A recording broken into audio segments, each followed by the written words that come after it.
Hey guys, welcome back to the channel. So today we have a brand new driver in the store, and it's been a hot topic in the comments. Has it ever? It really has, yeah. Lots of people asking about this, because I think the value of drivers nowadays is something people want to talk about. Yes. At the upper price point, we have the driver you're going to test, which is yours. So true, that's perfect. We're basically testing the most expensive thing on the market. That's right. The most expensive of the kind of stock offerings versus probably one of the cheaper ones in stock offerings. Here's the reality. I get Champions Tour sponsor money from clubs is not as, let's be honest, not as lucrative as the PGA Tour. Yeah. That being said, I don't think any of those guys, given the careers they've had, they're not trading off, the performance of their clubs to make a few bucks on a sponsorship. There's no doubt about that. The stuff performs well, and that was what we found last year. Mm-hmm. The price isn't a reflection of the performance. No. So let's kind of look at it from the footprint, from the crown down, Matty. Right.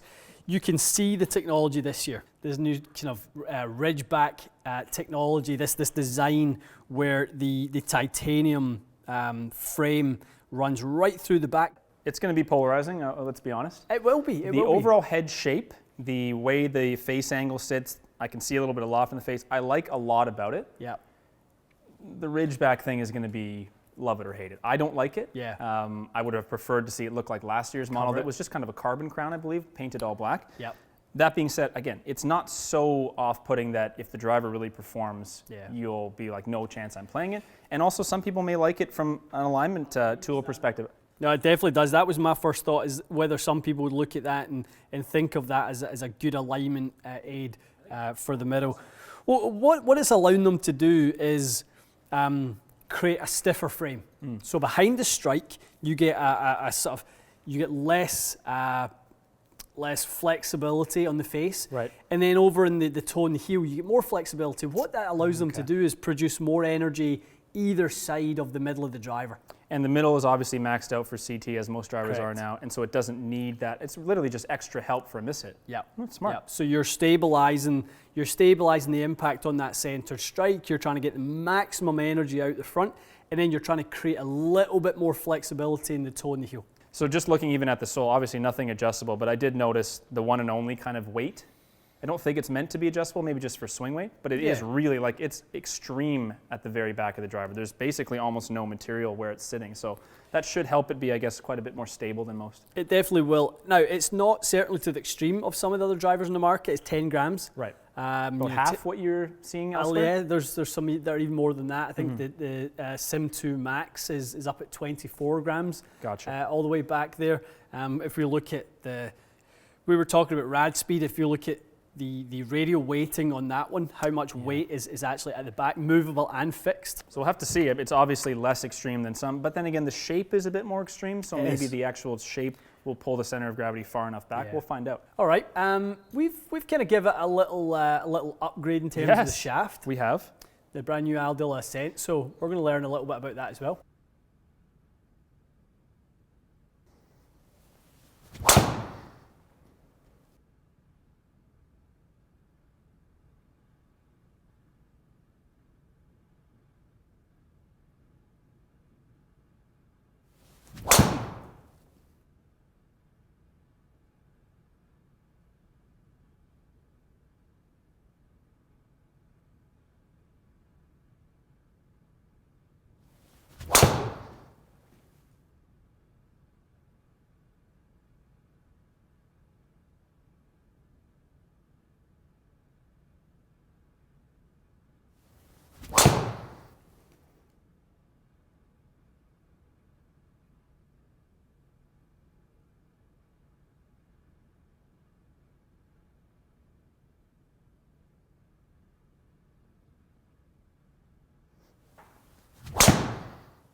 Start?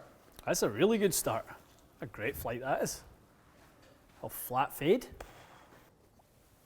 Tell you what, it sounds and feels a hell of a lot better than I expected.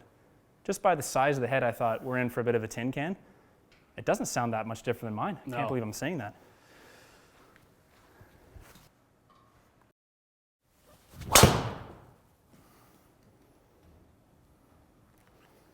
Good too.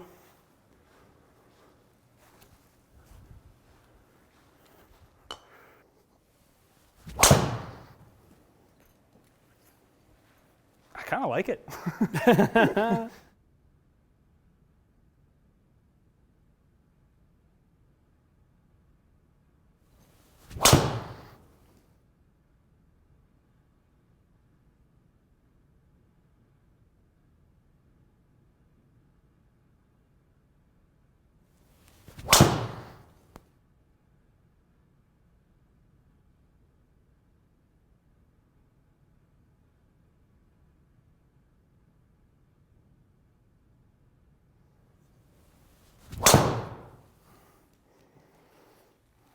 That is a lovely sound. It is. It's good we went back and hit a couple. I still think that driver sounds really damn good. It's not quite as good as this one sounds, but to be even in the conversation, I know. I'm impressed.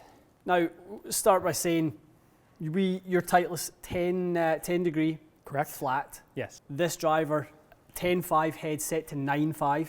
But when we look at the loft delivery page, we are seeing 3 degrees more delivered loft. And is that because the CG of this driver must be quite a bit further back? Really far back, adds a little bit more loft. So in certain cases, players will be able to loft their driver down a little bit in order to generate a little bit more speed. Same input, which is great. Marginally more efficient with the Titleist. We'll get to that in a second. When I looked at the specs earlier on, I did notice it was a little bit on the upright side for you. Yeah. Not far away though, let's be honest. I mean, all the Cobra drivers are more upright than that for me. Yeah. So it's not bad at all. I think the Titleist is coming in just quite a bit flatter than most. Your Titleist was about 1 mile an hour quicker, same launch. The Tour Exotics actually spun a little bit less. Yeah. Tells us a little bit about that CG location again, being a little bit on the lower side. Gotcha. Yeah, it does perform. It really does perform. You couldn't possibly complain about the performance of it. Now, am I going to say there's no reason to pay more money and get the Titleist? No, because there are definitely reasons why that driver warrants the price. The adjustability and the sole for sure. Yeah. I do think it looks, sounds, and feels better. However, honorable mention to this thing. For the size of driver they've made and just looking at the amount of carbon, I kind of thought, we're in for a bit of a loud noise. One of the best sounding drivers we've tried this year. It really is. And it's not an accident. It's not an accident that it's that way. So most people will think that, okay, lots of carbon deadens the sound. That's actually not the case. They've engineered the sound to be that way. So they have what's called sound diffusion panels. Inside the driver? Inside the base of the driver. Oh, wow. So it's basically sort of this little structure that sits on the base of the driver that manages the acoustics. It works. That's all I'll say about it. It definitely works. That's not the sound I expected. People will be super, super excited. That's the main drawback of a big driver that's really forgiving like this is I'm not going to really get the same playing experience with it. They've definitely addressed that with it. So I think the moral of the story is for really the lower budget price range in the market as a whole for 2021 products. We're not comparing, I mean, you could compare this to the price of a 2020 premium product. Such as? We looked at, something, we went, okay, what was good last year that would be comparable? Well, Sim is also $399 in the US market. This is $399 in the US market. So, that might be a bigger competitor to this driver than anything. It's certainly possible, yeah. I think that, and it's not necessarily the used market, it's the 1 year old market. It's the 1 year old brand and new. you can still get a new driver, it's just not the latest model. And I guess we have to add balance to that by going, this is a great driver. If you're not in a hurry to change your driver this year and you actually pick up a C721 next year, you're probably going to pick it up for $249 in the market, and that's an unbelievable deal. And an EXS 220 from last year, probably a great deal too. When it all shakes out, and if every product was blacked out, and you would have a tough decision based on that. You'd look at that and go, okay, price point is what it is with the Titleist. Price point is what it is with Exotics. I think everyone in the comments can let us know right now, which one would you walk away with? And it's totally fair to say, a lot of people will probably say the Tour Edge. Are we daring to throw it into the bracket? I think we should. Yeah, I was just, we'll use this as a discussion. This year with the bracket, I'm thinking we would limit the brands to one head. We find out in advance which Sim or Sim Max or Epic Speed or Epic LS, which one is best. Throw that in there, because that's going to let us do, this one can go in, Srixon can go in, and I'm going to forget others, but I think we can get, let's say, 8 drivers, 1 from each company, and have a hell of a battle. I think that's fair enough. Okay, guys, let us know. Let us know what you think. If you've tried it, if you're thinking of trying it, does this represent great value based on obviously the performance that we've seen from it today? We'd love to hear your thoughts. Are you just more trusting of the more well-known brands when it comes to their metal wood technology and design? Does that come into your thoughts? Please let us know your process, because I'm always fascinated to try and understand consumer behaviour a little bit better based on this. Why wouldn't you look at it? But who knows? Who knows? You guys have your own opinions that are as valid as ours anyway. So absolutely. Yeah, let us know. Good stuff. All right, stay tuned. We will see you again soon.